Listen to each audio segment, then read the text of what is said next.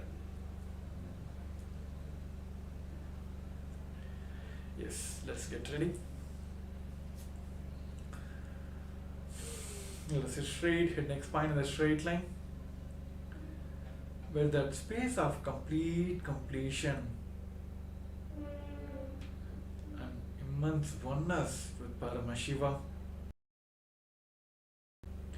Let us strongly visualize that Swamiji is manifesting through you and manifesting all the powers of Paramashiva. Let us chant the Mahavakya Om Nithyananda Paramashivoham. Om Nithyananda Paramashivoham. Om Nithyananda Paramashivoham. Om Nithyananda Paramashivoham. Let's continue chanting the Mahavakya intensely. Nithyananda Paramashivoham. Om Nithyananda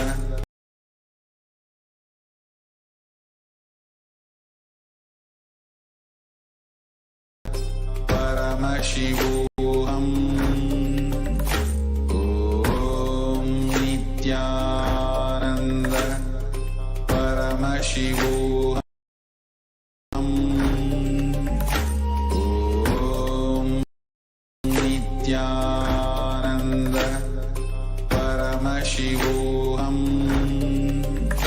Om Nithyananda Paramashivoham. Om Nithyananda Paramashivoham.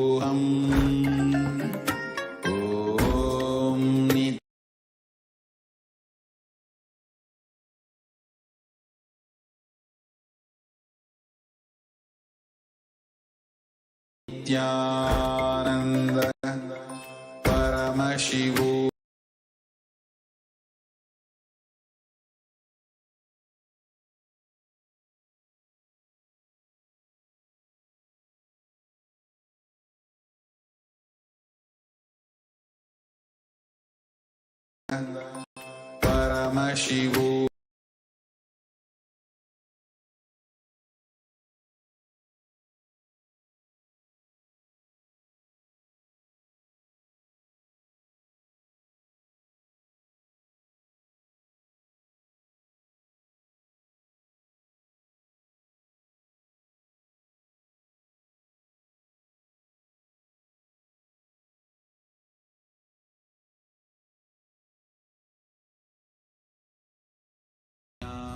Nithyananda Paramashivoham. Om Nithyananda Paramashivoham. Om Nithyananda Paramashivoham.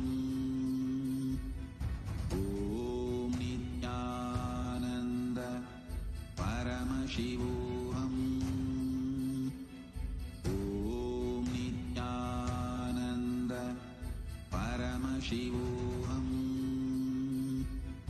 Om Nithyananda Paramashivoham. Om Nithyananda Paramashivoham. Om Nithyananda Paramashivoham. Om Nithyananda Paramashivoham. Om Nithyananda Paramashivoham.